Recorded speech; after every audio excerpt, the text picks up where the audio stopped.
थोड़ी पंडित है वो ए बी पर लंब है, ठीक है। यहाँ पर ये लंब का साइन बना हुआ है, लंब का मतलब ये इस पर 90 डिग्री कोण होगा दोनों तरफ ऐसे, ठीक है। और हमें ये सिद्ध करना है कि त्रिभुज ए ई पी, त्रिभुज ए ई और पी बीच में होगा, ए ई पी समरूप करना है सी डी पी के, सी डी पी के, इन दोनों को समरूप करना है पहला पार्ट। तो सबसे पहले हम इन दोनों को समरूप कर लेते हैं।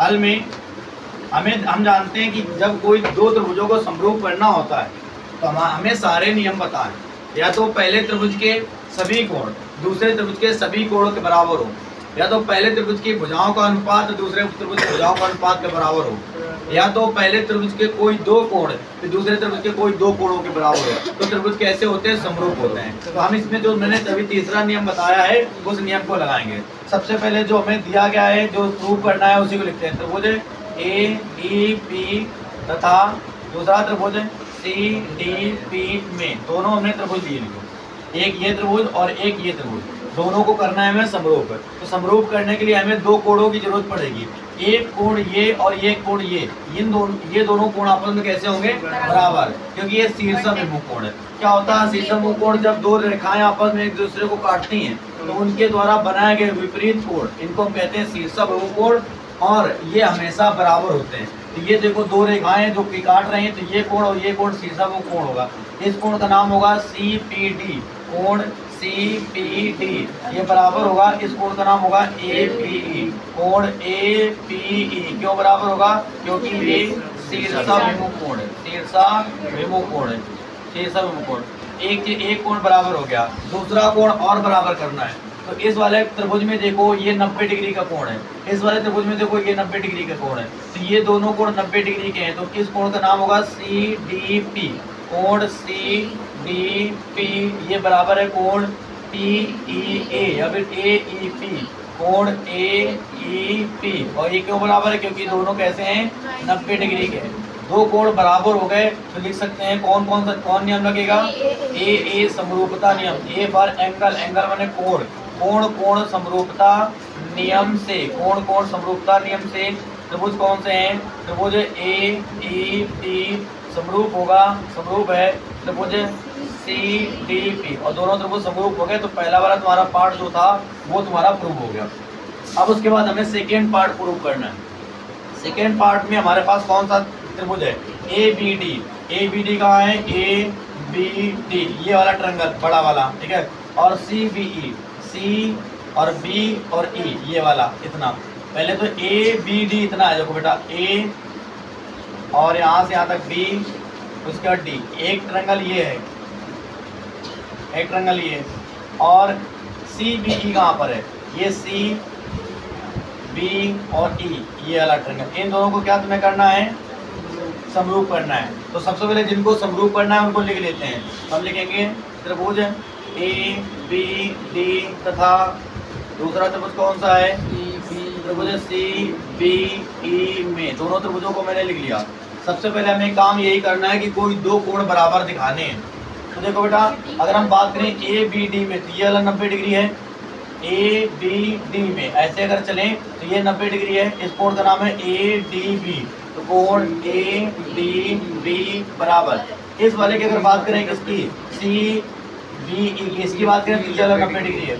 इस कोण का नाम होगा सी ई बी, तो कोण सी ई बी, और ये क्यों बराबर होगा? क्योंकि 90 डिग्री कोण है। तो एक कोण बराबर हो गया, और दूसरा कोण और बराबर करना है। तो देखो अगर ध्यान से देखें तो ए बी डी में ये कोण और सी बी ई में ये कोण, ये दोनों में आ रहा है। कोण जो बी है वो दोनों में आ रहा है।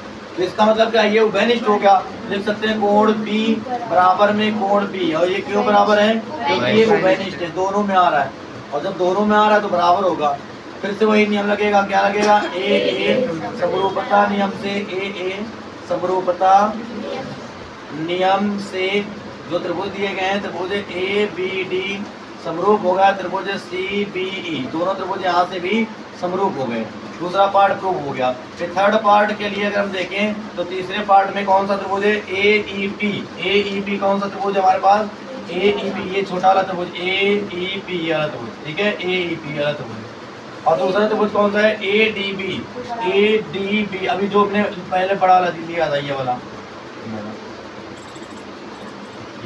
तो इन दोनों को प्रूव करना है समरूप, एक ये वाला छोटा वाला और एक ये बड़ा वाला। फिर से वही बात जो हमें प्रूव करना, पहले भी लिखेंगे। तो त्रिभुज ए ई बी तथा दूसरा त्रिभुज कौन सा है, तो ए डी बी। त्रिभुज ए डी बी में दोनों त्रिभुजों को मैंने लिया।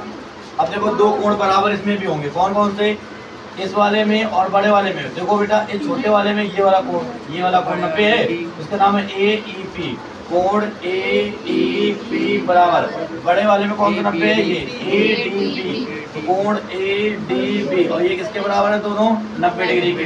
दूसरा छोटे वाले में देखो कोण ये वाला ए, और बड़े वाले में भी आ रहा है कोण ए, छोटे में भी ए और बड़े में भी ए, दोनों में आ रहा है, इसलिए हम कह सकते हैं कोण ए बराबर कोण ए। ये क्यों बराबर होगा, क्योंकि ये उभयनिष्ठ है, ये दोनों में आ रहा है इसलिए उभयनिष्ठ होगा। ठीक है, फिर से नियम कौन सा लगेगा, ए समरूपता से, ए समरूपता नियम से, ए समरूपता नियम से, ए समरूपता नियम से त्रिभुज ए ई बी समरूप होगा त्रिभुज ए डी बी, और दोनों त्रिभुज समरूप हो गए।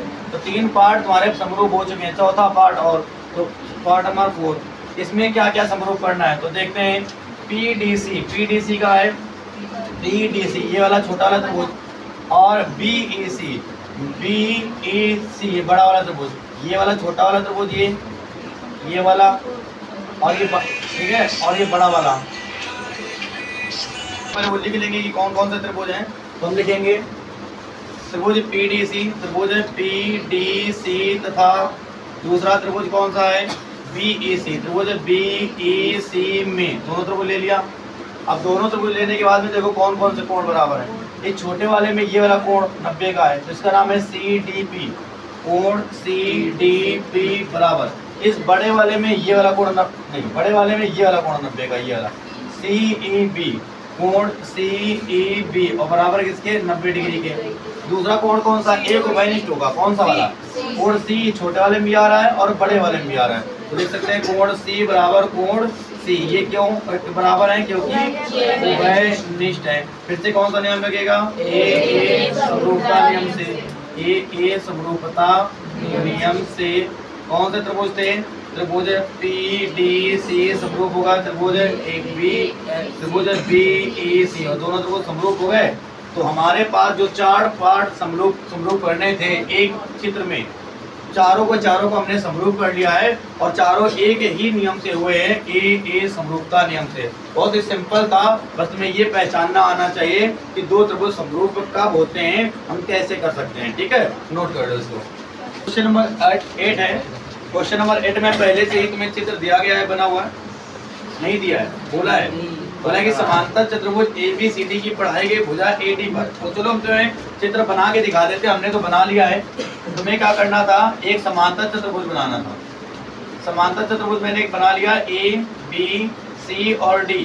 उसने बोला है कि समांतर चतुर्भुज ABCD की पढ़ाई गई भुजा AD पर स्थित E एक बिंदु है, AD पर एक बिंदु है, AD को बढ़ाया गया एक बिंदु है E। किसी के मन में आया होगा ऊपर क्यों बढ़ाया, नीचे क्यों नहीं, तो A से D को बढ़ाया गया है, तो A से D को ही आगे बढ़ाएंगे। उसने DA नहीं बोला है, DA बोलता तो नीचे, मतलब हम कहीं नीचे बढ़ा दे तो नहीं होता, हो जाता तब भी, हम कहीं भी बढ़ा सकते थे, कोई दिक्कत नहीं है। ठीक है, ऐसी कुछ बस थोड़ा सा क्वेश्चन में गड़बड़ी हो जाती, फिर क्या होता। अब जैसे उसने बोला था कि E बिंदु है, E बिंदु कर लेते हैं, मतलब BE भुजा CD को A पर प्रतिच्छेद करती है। जो BE भुजा है, B से E को मिलाओ, तो ये जो भुजा है ये CD को कहाँ प्रतिच्छेद कर रही है, F पर। और अगर हम कहीं इसको नीचे बढ़ाए होते, देखो A और ये B और ये C और ये D होता, और अगर हम इसको कहीं नीचे बढ़ाए होते तो फिर जब हम यहाँ पर जो बिंदु होता E और हम B से E को मिलाते, तो ये जो भुजा है ये कहीं पर प्रतिच्छेद ही नहीं करती, जबकि ऐसा बोला गया है कि प्रतिच्छेद कर रही है ये पर। तो हम क्या करेंगे, पहले ही सही क्वेश्चन बनाएंगे। उसने बोला AD, जब AD को E तक बढ़ाया गया, तो A से D को बढ़ाया गया है, तो ऊपर ही बढ़ाएंगे। अब हमारे पास ये चित्र बना लिया है। फिर उसने जो बोला है वो हम देखें। हमसे बोला है कि त्रिभुज ABE, त्रिभुज ABE कहाँ है बेटा, AB ये बड़ा वाला जो त्रिभुज दिख रहा है, इसको समरूप करना है CFB। सी एफ बी इसके समरूप करना है। पूरा बड़ा वाला जो त्रिभुज है तो इस छोटे वाले त्रिभुज के तुम्हें क्या करना है, समरूप करना है। दो त्रिभुजों को समरूप करना है, बड़ा एक छोटा। अब समरूप करने के फिर से वही दो नियम। पहला एक नियम हम बता देते हैं जिससे हमें करना है कि दो कोण बराबर होने चाहिए। उससे पहले मैं समांतर चतुर्भुज के बारे में जानना पड़ेगा थोड़ा सा कि समांतर चतुर्भुज क्या होता है। समांतर चतुर्भुजों में एक ऐसी आकृति होती है जिसके शीर्ष पर कोण तो 90 बने और चाहे ना बने, जिसके शीर्ष पर कोण 90 बने चाहे ना बने, लेकिन उसका सम्मुख कोण बराबर होते हैं। यहाँ 90 बने ना बने कोई दिक्कत नहीं, इसके सामने वाले कोण बराबर होते हैं। ये कोण इसके बराबर होगा और ये कोण सदैव इसके बराबर होगा। समांतर चतुर्भुज की एक खासियत होती है। इसके सम्मुख कोण कैसे होते हैं, और भी कई खासियत होती है, लेकिन हर क्वेश्चन में अलग अलग जगह पर हम उसका प्रयोग करते हैं। हम क्या करेंगे, हल में हम लिखेंगे ए बी सी डी एक समांतर चतुर्भुज है। कैसा चतुर्भुज है, समांतर चतुर्भुज है। और अगर समांतर चतुर्भुज होगा तो इसके सम्मुख कोण बराबर होंगे। हम कह सकते हैं कोण ए किसके बराबर होगा, कोण ए बराबर कोण। अब हम कौन सा त्रिभुज ले लें, त्रिभुज ए बी ई तथा दूसरा त्रिभुज सी एफ बी में दो त्रिभुज ले लिए और इन दोनों में देखते हैं दो कोण बराबर हैं कि नहीं। एक तो मैंने ऊपर ही निकाल लिया, कोण ए बराबर कोण सी। देखो कोण ए इस बड़े वाले त्रिभुज का कोण, कोण सी छोटे वाले त्रिभुज का कोण। एक तो मैंने यही बराबर निकाल लिया और उसने बोला दूसरा कोण भी अगर बराबर होगा तभी दोनों कैसे होंगे। बेटा कहीं भी बी वैनिष्ठ नहीं है। इस वाले त्रिभुज की बात अगर करें तो बी इधर आ रहा है, इस वाले त्रिभुज में बी इधर आ रहा है, तो वैनिष्ठ कैसे होगा। दूसरा एक कोण है जो कि छुपा हुआ है, हम तो बताते हैं। हमें नाम है चतुर्भुज का समांतर चतुर्भुज। तो जब दो रेखाएं समांतर होती हैं तो उनके बीच में एक रेखा होती है जिसको तिर्यक रेखा कहते हैं। फिर अगर यहाँ पर जेड की आकृति बने तो ये एकांतर कोण होते हैं और एकांतर कोण सदैव बराबर होते हैं। अगर हम यहाँ पर देखें तो ये देखो एक एकांतर कोण बनता है। यहाँ से ऊपर जाओ, यहाँ से ऐसे आओ, यहाँ से इस त्रिभुज का ये कोण, इस छोटा वाले त्रिभुज का ये कोण एकांतर कोण के अंतर्गत आ रहे हैं। तो ये कोण आपस में कैसे होंगे, बराबर होंगे। नहीं हो सकता। ए ई बी ये बेटा कोण ए ई बी बड़े वाले त्रिभुज का है और इसका है क्या, एफ बी सी, कोण एफ बी सी ये बराबर होंगे। अपन क्यों बराबर होंगे, एकांतर एकांतर। अच्छा यहाँ पर ऊपर वाले में हम लिख सकते हैं सम्मुख कोण। यहाँ पर क्या लिख सकते हैं, सम्मुख कोण। सामने सामने के कोण है चतुर्भुज के, इसलिए बराबर है। तो दो कोण बराबर है, कौन सा नियम लगेगा, ए समरूपता नियम। ए समरूपता नियम से त्रिभुज ए बी ई समरूप होगा त्रिभुज सी एफ बी। तो ये है कि हमें प्रूव करना था, बहुत ही सिंपल सा क्वेश्चन था। इन्होंने बोला कौन सा कोण तुम बता रहे हो, क्वेश्चन नंबर 9। क्वेश्चन नंबर 9 में दिया गया है, दी गई आकृति में, आकृति ऑलरेडी दी है तो मैंने बना दी है। त्रिभुज ए बी सी और ए एम पी दो समकोण त्रिभुज हैं। एक त्रिभुज ए बी सी कहाँ है, ए बी सी, इसमें ये कोण समकोण है। दूसरा त्रिभुज है ए एम पी, उसमें ये कोण एम जो है वो समकोण। दो समकोण त्रिभुज हैं जिनके कोण बी और एम समकोण है, उसने बता भी दिया है। सिद्ध करना है, दो हमें चीजें सिद्ध करनी है। तो यहाँ पे लिख सकते हैं हम लोग, सिद्ध करना है, सिद्ध करना है क्या क्या सिद्ध करना है। ए नंबर में सिद्ध करना है कि त्रिभुज ए बी सी समरूप त्रिभुज ए एम पी। और सेकेंड नंबर में तुमसे क्या बोला सिद्ध करने के लिए, सी ए बटे में पी ए बराबर बी सी बटे में एम पी, ये सिद्ध करना है। तो पहले नंबर वाला हम पहले कर लेते हैं, उसके बाद सेकेंड नंबर देखेंगे, हाल में लिखेंगे हम लोग। देखो कौन सा त्रिभुज लिया गया है, ए बी सी और ए एम पी। तो पहले लिख लो, क्या लिखोगे, त्रिभुज ए बी सी तथा त्रिभुज ए एम पी में ए बी सी कहाँ है, ए बी सी ये वाला, ए एम पी ये वाला। इन दोनों त्रिभुजों को देखो, दोनों को समरूप करना है। कोई दो त्रिभुज समरूप होंगे अगर उनके कोई दो कोण बराबर होंगे। दोनों में कोण ए उभयनिष्ठ आ रहा है। देखो ए बी सी भी कोण ए आ रहा है AMP में भी कोण A आ रहा है, ABC AMP A, मतलब कह सकते हैं दोनों में कोण A बराबर कोण A है, जो कि क्या है, उभयनिष्ठ है, दोनों में कॉमन है। उभयनिष्ठ मतलब होता है दोनों में कॉमन होना। एक कोण बराबर हो गया। दूसरी चीज की अगर बात करें तो इस वाले में देखो बेटा ABC में ये कोण 90 डिग्री है, ABC, इसलिए लिखेंगे कोण ABC बराबर AMP में ये वाला कोण 90 है, तो इसको लिखेंगे कोण AMP, और किसके बराबर है ये, दोनों 90 डिग्री के। तो दो कोण बराबर हो गए। कौन सा नियम लगेगा, ए समरूपता नियम से, मतलब एंगल एंगल सिमिलरिटी रूल, कोण कोण समरूपता नियम, कोण कोण समरूपता नियम से कौन सा त्रिभुज है, त्रिभुज ABC समरूप होगा, समरूप त्रिभुज AMP, तो समरूप हो गया। फर्स्ट नंबर द्वारा प्रूव हो गया। सेकेंड नंबर की अगर बात करें तो देखो क्या प्रूव करना है, CA बटे PA, CA कहाँ है ये, PA कहाँ है ये, BC ये है, और बटे में MP ये है। हम जानते हैं कि जब दो त्रिभुज समरूप होते हैं, जब कोई दो त्रिभुज समरूप होते हैं तो उनकी संगत भुजाओं का अनुपात भी बराबर होता है। और हमें त्रिभुज समरूप मिल गए हैं, उसने बोला ये भी सिद्ध करो कि भुजाओं का अनुपात बराबर है। तो जब त्रिभुज समरूप है तो भैया भुजाओं का अनुपात तो बराबर होगा ही, है ना। तो लिख सकते हैं बी नंबर में, लिखोगे जब कौन सा त्रिभुज, त्रिभुज ABC समरूप होगा त्रिभुज AMP, जब दोनों त्रिभुज समरूप होंगे उनके भुजाओं का अनुपात भी बराबर होगा। इसलिए CA ये किसकी भुजा थी, इस वाले त्रिभुज की, बटे में PA ये किसकी भुजा थी, इस वाले त्रिभुज की, बराबर में BC किस वाले त्रिभुज की भुजा थी, ABC की, BC, और बटे में MP किसकी भुजा थी, इस वाले की, दोनों की ही भुजाएं थी। तो ये वहीं से प्रूव हो गया। लिख सकते हैं पार्ट 1 से, ठीक है, प्रूव हो गया ये, ठीक है, नोट कर लो। तो यहाँ पर देखो क्वेश्चन नंबर हम 11 बता रहे हैं, क्वेश्चन नंबर 9 के बाद 10 हमने छोड़ा हुआ है। कारण ये है कि समय हमारे पास कम है और क्वेश्चन बड़ा है, तो उसको हम कल बताएंगे।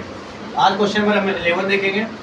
क्वेश्चन नंबर 11 हमसे बोल रहा है कि आकृति में AB बराबर AC जो हमें दिया है उसको भी लिख लेते हैं। यहाँ पर दिया है कि AB बराबर AC, AB कहाँ है, ये वाली भुजा, ये किसके बराबर है, AC के बराबर है, AB बराबर AC।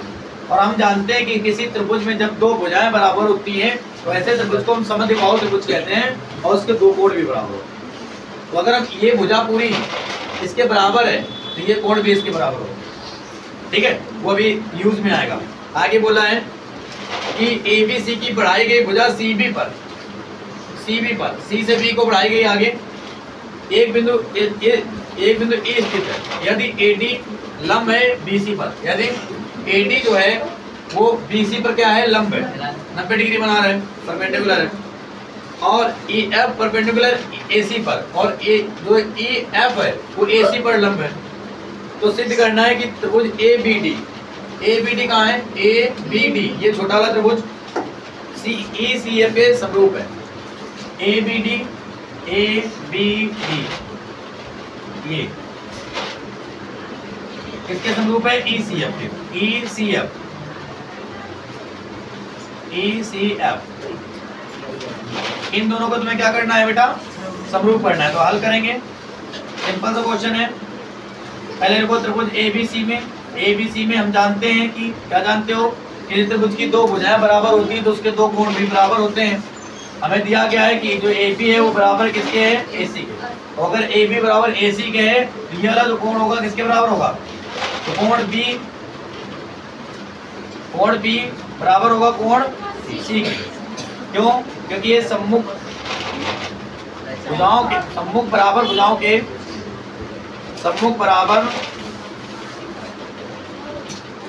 के कोण है, बराबर भुजाओं के सम्मुख कोण है, ठीक है।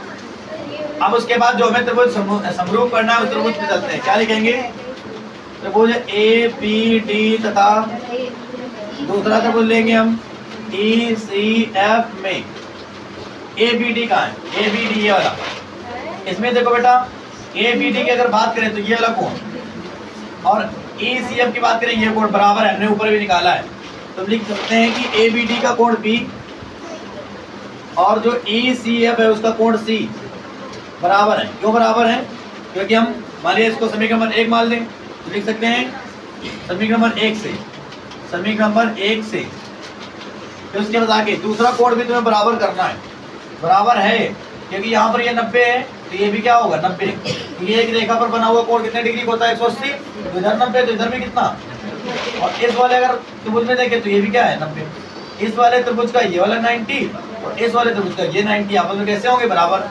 इसको कैसे लिखोगे? कोण ADB, कोण ADB बराबर होगा इस कोण को EFC, कोण EFC बराबर किसके 90 डिग्री के। दो कोण बराबर हो गए ना, दो कोण के लिए नेम क्या होता है AA समरूपता नियम से, AA समरूपता नियम से त्रिभुज ABD समरूप होगा त्रिभुज ECF। दोनों त्रिभुज समरूप हो गए, यही हमें उसमें सिद्ध करना था। ठीक है, तो इसी के साथ हम क्लास खत्म करते हैं, मिलेंगे कल और पढ़ाएंगे अगले वाले क्वेश्चन और कल हम चैप्टर भी फिनिश करते हैं।